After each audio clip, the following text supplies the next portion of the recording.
Well, if you believe the headlines and the hype, this green energy revolution is going to be good for humans, good for the planet, good for everything and everyone. But there are some people in some parts of the world who might have a slightly different perspective on this green energy revolution, specifically people working in slave conditions to make solar panels and to mine minerals for batteries, etc. I'm joined once again by Joanne Nova, our science correspondent. Thank you very much for coming on, Joanne. Always a pleasure.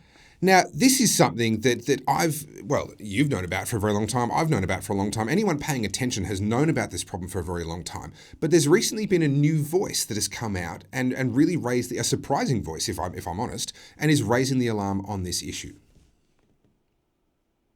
In terms of slavery, it's great to see people finally joining some dots. So yes, Australian philanthropist Grace Forrest, who is the son of the famous Forrest you're thinking of, as in Twiggy Forrest, has set up a group, and this is about 5 years ago. They've been putting reports out about the risks of slavery around the world, and it's so really interesting. Apparently, solar panels are now in their top 5 products produced by slaves, and we're talking about especially people in Xinjiang. I probably said that incorrectly, in China, where the Uyghur re-education camps are. And where are the Greens on this? Where are the people who want to save the planet and are trying to protect the spotted quoll, but they're not too concerned about people in forced labor camps in China?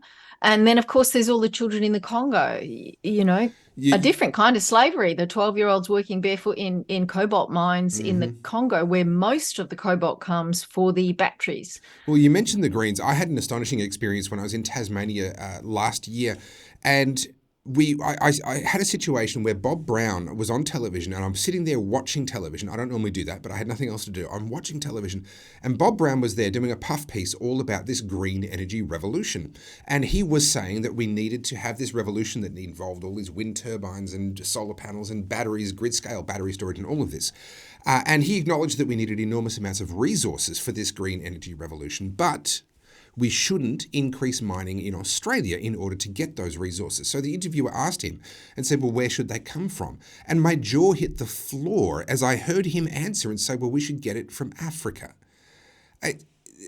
There is a blindness here. This is a party, and these are people that pride themselves on caring about human rights until it comes to this green religion. It's astonishing. Oh, and I'm all for, jobs for Africa, but we're talking about shifting industries to Africa with no concern at all, or China, no concern at all about working conditions, about the pollution made there. It's like, I just don't want it in my backyard. Let's see. I thought the atmosphere was a global thing, not just a local one. So it is preposterous, it is hypocritical, and it is ridiculous. And we need to screw down the other side, who keep putting conservatives on there defenseless, kind of defending their turf, when really they're the ones who are pushing for action, which is already killing people. In fact, I think that was the last few words of the article I wrote. Was Miss Forrest said, you can't harm people to save the planet. And Joanne Nova says, well, they're already harming people to save the planet, and they probably won't save anything either. So what's wrong with boycotts? And in this case, perhaps it's time to start talking about boycotting solar panels from China, because I want to draw attention to the point that 84% of the world's solar panels are now made in China. And as we know, quite a lot of these are coming from Xinjiang and the Uyghur concentration camp areas. And to me, it's just extraordinary. And it's no accident that 84% are coming from China, because, of course, countries which don't use coal-fired plants as much, those who are running on solar power, can't afford to make solar panels, and their industries have all been priced out. They've all left, and they've all gone to China. So if you use renewables, you can't make renewables. I mean, there's a big message in there. And what we've got is China busy consuming all of these production, the manufacturing, the jobs. It's all shifting over there, the knowledge, the IP, everything. And then we're buying back. We're supporting this industry. We keep this running. For what? People used to argue that we've got to discount solar panels, solar industry and whatnot, so that it becomes economic. Because if we put enough money in now, R&D will solve all the problems with it, and and it will be cheap in the future. But you think about it, who's going to own the patents on those solutions? The people in China, because we're effectively subsidizing their industries now so that they can produce cheaper solar panels for us. And we're just the dumb luckies at the end of the scheme here, pumping the money in. And if that argument works so well for renewable energy, let's just invest lots of money, R&D, and it'll become better and better. Well, that same argument would work for fossil fuel-based energy generation, which has been getting better and better, is so much more efficient in terms of output versus the amount of fuel consumed or the amount of emissions out of the smokestack.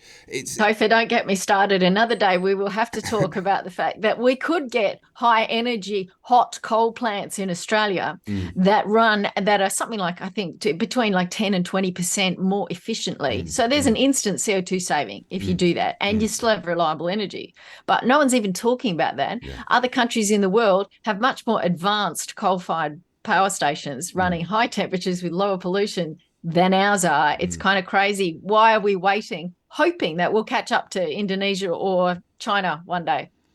I love that little cartoon that's gone around a few times. It shows a guy in the electric chair waiting to be executed, and over his shoulder you can see these windmills sitting up on the top of a hill, and there's a guy standing there, a guard standing next to him with binoculars, like, oh, here it comes! I can see the puff of wind. I can see it coming.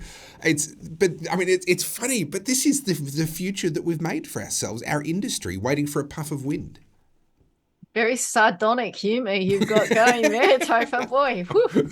That's yes, it is. It's crazy, but it is really interesting to see where this one's coming from. And yay, that someone is drawing attention to the solar slavery industry. And now can we start talking about the cobalt industry and EV batteries? Yeah. And then can we maybe talk about the fact that there is not enough minerals in the world, that we just haven't got enough, even remotely close, to be able to power this net zero revolution, which we've signed off. It's like Anthony Albanese believes we can sign these things off, and with a flick of a pen, you make stuff happen. All this nickel, the cobalt, it's all just going to bing. All you have to do is write the legislation for it, right? Well, Joanne, I'm going to have to stop you there because you are once again talking far too much sense. Joanne Nova, thank you very much for joining us once again on the Aussie Wire. You're wonderful, Topher. Thank you.